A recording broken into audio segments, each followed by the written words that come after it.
Alright guys, I know there's a video or two on YouTube. I don't even know if I'm going to make this into a video. Just figured I would show you all the process of doing my Killer Dowel Pin on my 1996 Dodge Ram with the 12 valve Cummins. The only things I've taken off so far is the positive battery cable connecting the passenger side battery to the driver's side battery, and the cap to the radiator. So I'm going to try to drain the radiator as clean as I can into the drip pans below me.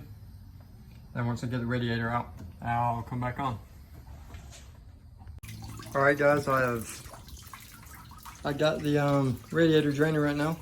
Got the clutch fan out, or the fan clutch I mean, on the crank.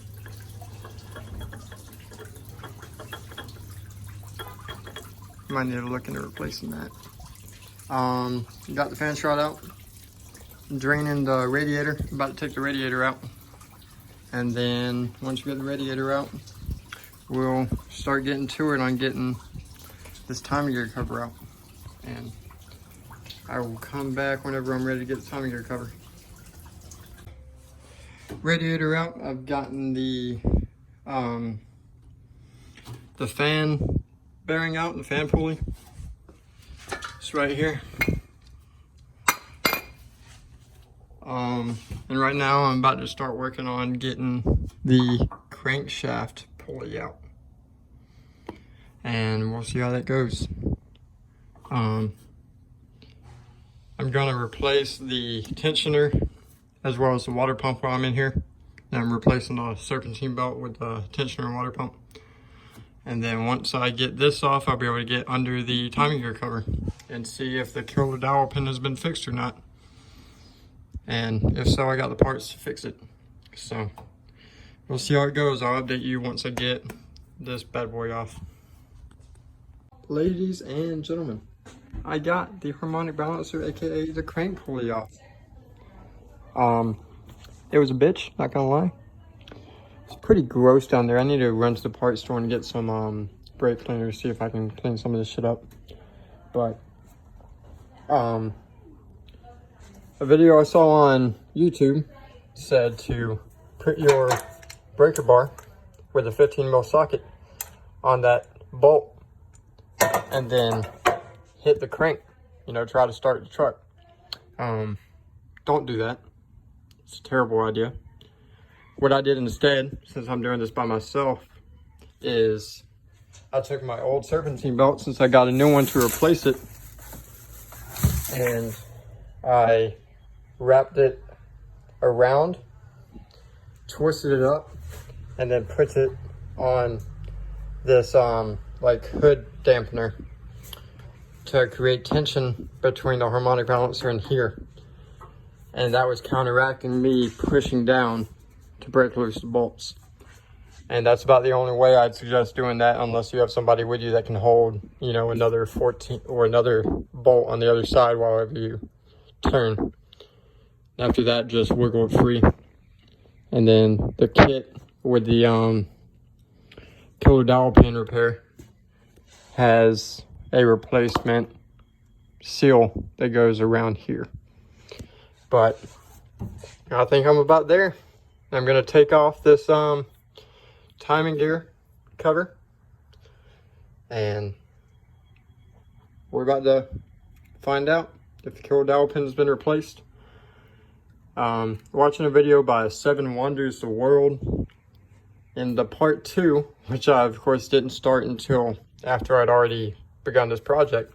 He said that you could look up the serial number on the engine and then call Cummins, and then Cummins would be able to tell you in their database if they ever performed this repair on the recall. Now, I was already, you know, elbow deep into this, and I figured since I'm going to be replacing the water pump and tensioner anyways, I might as well just go ahead and check. Because either way, obviously there's a little bit of oil leaking.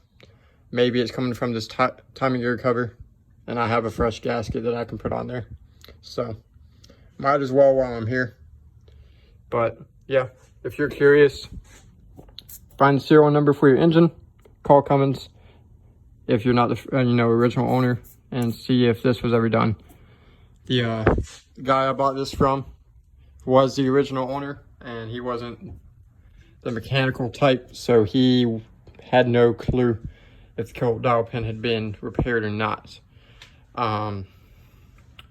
So I'm just doing this.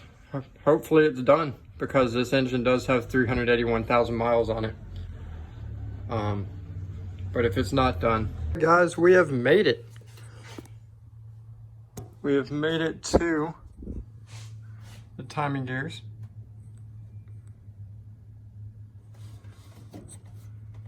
And this is your infamous dowel pin. Oh, sorry. Let's see where it is. There it is.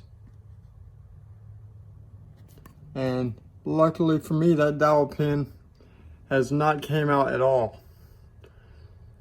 But, better safe than sorry. This is your power steering pump gear. Now, getting off the timing gear cover is pretty intricate. As you can see, there are tons and tons of holes for bolts to go through. And then you have 2 studs right here. And then you have a assortment of long bolts and short bolts. But whenever I put everything back together, I will go through that with y'all. But I'm gonna go grab my parts. That way I can put my little safe keeper over the Killer Dowel Pin, and we'll go from there. She's looking good. There's the bolt and the Killer Dowel Pin right there. Luckily for me, the Killer Dowel Pin is recessed. It is safe, it's in there. So I'm gonna go get the safe keeper and I'm gonna put it on. Alright guys, I have installed the fix. You see that teardrop shape? Just pointed over that dowel pin. I'm about to tighten this bolt down the rest of the way. And then I'm gonna go look up the torque specs that are required for this bolt and for the rest of the front. Then I'm gonna drop the water pump and the tensioner. But I don't think y'all need to see that. That's pretty straightforward. 2 bolts drops the water pump, then 1 bolt drops tensioner. So, I'll be back. All right, guys, I got everything buttoned back up. I got the water pump changed out. 2 bolts and a gasket, that's all it is. 1 bolt to change out this tensioner. And then a brand new belt from AC Delco. So is the water pump and tensioner. And then to put on the belt, you put your 1/2-inch drive into the tensioner. Then you push towards the driver's side. Oh, I'm sorry. Had it the wrong way. Pull towards the passenger side. And that is what will give you some give to be able to change the belt out. Yep. So yep, belt's on there nice and tight. Next is going to be throwing on the radiator, connecting the radiator hoses, throwing on the radiator or the fan shroud. And then last step will be putting the fan back on to the fan pulley, tightening it up, filling everything with coolant, and then starting it. I'll check back in with you.